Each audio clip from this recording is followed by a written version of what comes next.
A young woman stands in court facing multiple DWI charges, along with several other serious offenses. The judge repeatedly questions her in a stern tone. Are you driving again? I told you not to. Through tears, the woman explains that her life has been filled with pain. Brother's suicide, old cases haunting her, and ongoing child custody issues, but the judge responds firmly, I don't care about your personal problems. My only concern is public safety. He warns her that if she is caught driving again, she will be sent straight to jail.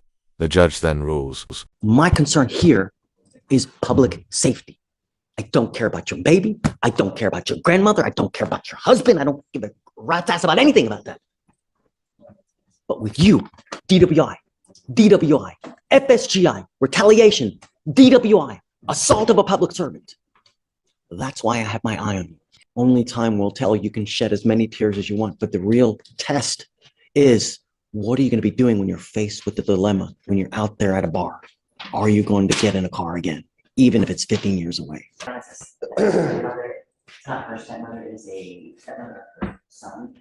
There's a custody battle going on. It's a very highly contested one.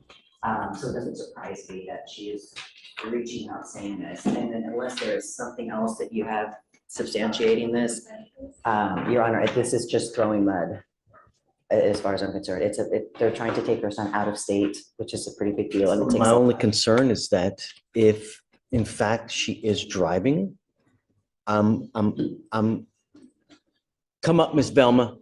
And I asked her who's transporting her son. It's her grandmother, who is more than willing to vouch. Her grandmother transports him, and so does her mother. But she has not been driving. I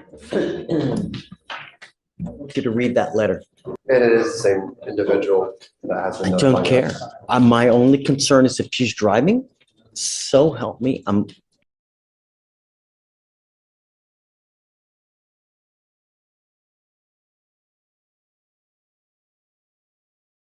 Is probably with your criminal history. I understand. Right? I mean, I understand. Put yourselves in the shoes of someone else, right? Would you want a baby in the custody of someone that has that kind of criminal history? You know, really? His father has criminal history as well, and you're trying to justify it. If you just can give me 2 seconds. I've never used that against him. I lost my daughter from a different father, so he doesn't know anything that I've been going through. My brother killed himself in 2016 in the parking lot of the Harris County Sheriff's Department on Clay Road. I don't know if you heard about it or saw the news article. I understand that you have issues. I get it. But what I'm saying is I've never used any of that against them.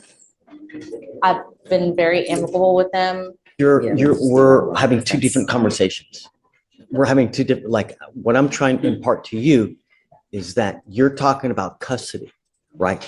And I am too, but I'm talking you having custody of someone. What matters is, and you know, when you're single, it's all about you, right? You can do whatever the hell you want to do. You can go here, you can go there, you can stay up 3 days, doing whatever you want to do. When you get married, it's about your significant other, right? You always think about your significant other because that's what a marriage is, right? It's a chain link fence. And when the link is broken too much, the fence falls apart. When you have a kid, it's not about you. It's not about your significant other. It's only about the baby. Nothing else matters. And that's why two people who cannot get along, who have drug issues, have no business bringing another life because they can't even take care of themselves. And you, with the baggage that you have, while you may be a great person, there's too much drama, too much PTSD for a baby to put into the mix. Because everything that you do will impact the baby one way or the other. I don't care what they've done. I don't care what they're doing. I don't care how many cases. You are the one that has the baby. You need to make the sound decision. I know you don't have the baby. But what I'm telling you if and you do at some point. My concern here is public safety. I don't care about your baby. I don't care about your grandmother. I don't care about your husband. I don't give a rat's ass about anything about that. But with you, DWI, FSGI, retaliation, DWI, assault of a public servant. That's why I have my eye on you. And when I have someone telling me that you're driving now repeatedly, I have a big problem with that because I've ordered you not to drive and I had you sign an affidavit. And so help me, if I find that you're driving one way or the other, I'm going to freaking lose it. This is where the courtroom temperature spikes. The judge just frustrated us that her drivenest a small violation. It's a direct threat to public safety and a personal defiance of the court's authority when a judge starts invoking signed affidavits and talking about losing ethos code 4-1. More step out of line and your freedom disappears. Instantly, what would you do? And Herpless, keep pushing boundaries or take this as the final wake-up call. You better not be driving. I don't care what is going on in your life. I don't care who you have to pick up. Do you understand me?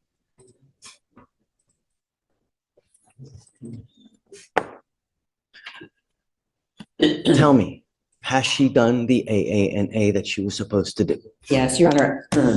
I think because there is no transportation, no driving, and the mother works 12 hours a day, the grandmother works, the grandfather works. I think you suggested her going online, which she did. I know that didn't turn out to be suitable. I told her to find something near her. She could go something in person where there is a sign-in sheet. She actually now has a sponsor. This is the place she's attending now. The sponsor's name's on the back. It's the first name, Rebecca. Rebecca is suggesting, since she's early in her treatments, that she suggests she go once a day, every day. She wanted her to go today at noon. She told her she was going to be in court. But she also is willing and in agreement to go every day. She likes this person. And so I think this is going to be her new place. She went to one other place as well this weekend on Fry Road, which isn't too far. There was no sign-in sheet. She got somebody to sign this little paper. This is a schedule. This doesn't tell me that she's attended, though. Right. I know, Your Honor. Do we have any proof that she's done anything? Classes she went to, she got her to I sign. don't care about that. I told you to bring a sheet of paper signed. Did you do that? I got one printed out. My mom works on Saturday and Sunday from 9 to 9. So Do you have anything here today with proof that you've gone to any AA meetings or NA meetings? you get these chips, and that's my sponsor. Open your bond. She goes with you, please. I'm sorry, Joaquina. I've more than enough. I've literally. That's it. Yeah, and I know one of the places they said because of anonymity, they couldn't give her a copy. It was everyone's names on it. That's not true. It's not true. I mean, I'll give this to you. I don't know. Question on Vielma, with defense, we reached an agreement of probation. Would you take that today? Yes, but I want her to go to sober court, and I'm going to make that a condition though, but I'm okay with it. So what we'll do is we will set her up for a TRAS today. She's scheduled for May 1st on the TRAS. Great. But I'm okay with it. But I 100%, she needs sober court. Yeah, I agree. I So- think too. Okay. We just wanted to make sure, because there wouldn't be a bond to revoke at that point. I don't know if you want to keep her in custody, but we reached an agreement today. So that's why I wanted to make So what, and I'm going to admonish her today, Okay. like I'm going to let her out, Yeah. but the exact conditions that I did now will apply. And so if she fails now, I'm going to issue a warrant. And then this time I'm going to keep her in custody until she does everything. Okay. So that's it. Are you ready? You ready? Thank you. Hey, thank you for helping us out. I know that she's high maintenance. I wanted to be like this for her. I wanted to make it as a miserable experience so that she gets it. Unfortunately, you're in the crossfire, and I'm sorry, but I have a method to the madness. Yeah. Because I mean, when people have really, really miserable experiences here, that's when they really start to think twice. God, I really had such a bad experience. I don't want to come back. I don't know if that was this yet because we're pleading now, Yeah, but we'll see. yeah. No. But thank you, and I'm sorry that you had to go through this with us. Until she gets into sober court, she will report here to us. She was not going out to the region. She will report to me here, okay? And at the first instance, she stops doing, then we issue the warrant. She goes into custody and waits in there until the TRAS gets done. If you think that this is the easy way out, you are 100% mistaken. I told you that I was going to make it a miserable experience, and that's what I'm going to do. You will be expected to continue with what you are doing now. And at the first instance you try to toy with me, I will issue a warrant for your arrest. I'm going to put you in jail. And now you will be stuck like Chuck because I'm going to put you in a rehab facility in the jail. It's a minimum of 9 months, depending on how well you respond to treatment. And if you don't respond well, you're looking at about 1.5 years in custody. I'm going to do everything in my power to make sure that you're not going to kill yourself. More importantly, anyone else. And if that means keeping you with me, I'm going to do it in a heartbeat. You now stand charged with driving while intoxicated. You're facing up to 6 months in jail and or a $2,000 fine. So what I want to do with you is Sober Court. Sober Court is a program that helps you get your life on track. And if you do well with them, they help you get a license for you to drive. But it's a program that's rewards you with things, right? You're now going to be doing a DWI education class. You'll be doing victim impact panels. You'll be doing community service.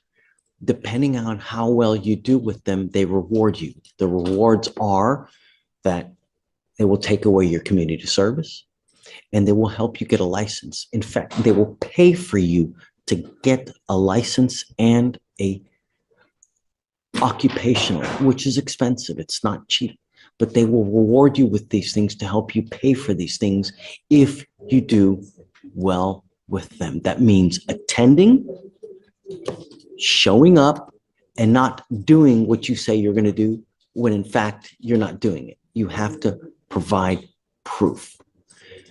Until we get you into Sober Court, though, you are with me.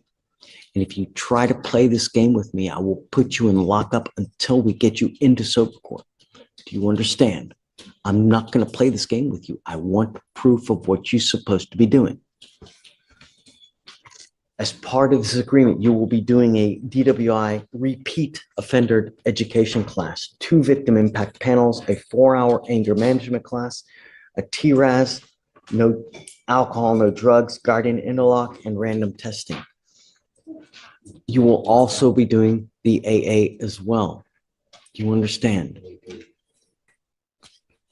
Ms. Vielma, this is going to go on your record. It's going to be there forever. From now on, you are facing a minimum of 30 days in jail if you ever pick up another DWI.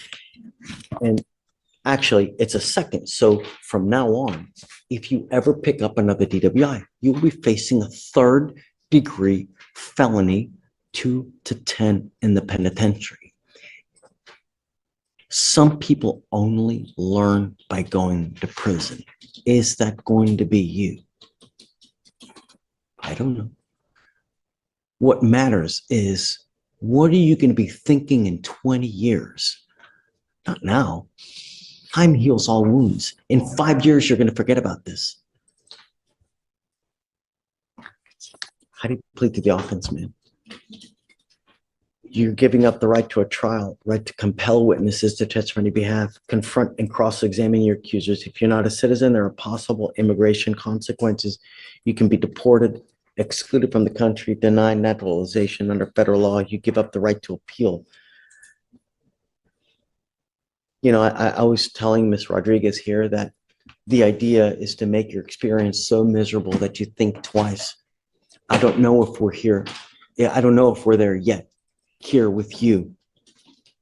Only time will tell. You can shed as many tears as you want, but the real test is, what are you going to be doing when you're faced with the dilemma, when you're out there at a bar?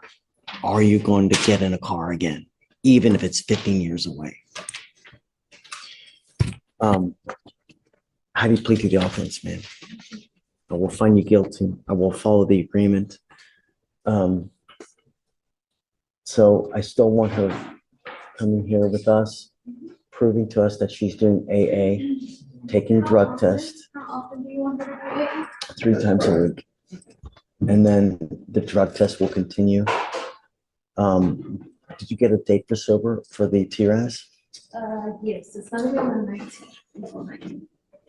Oh, 3 days? Oh, wonderful. Great. So this is great because that way we can get you in and expedite you as soon as possible. Okay. Thank you so much. We're good. Yes. Yes, of course. Oh, 2 year driver license suspension.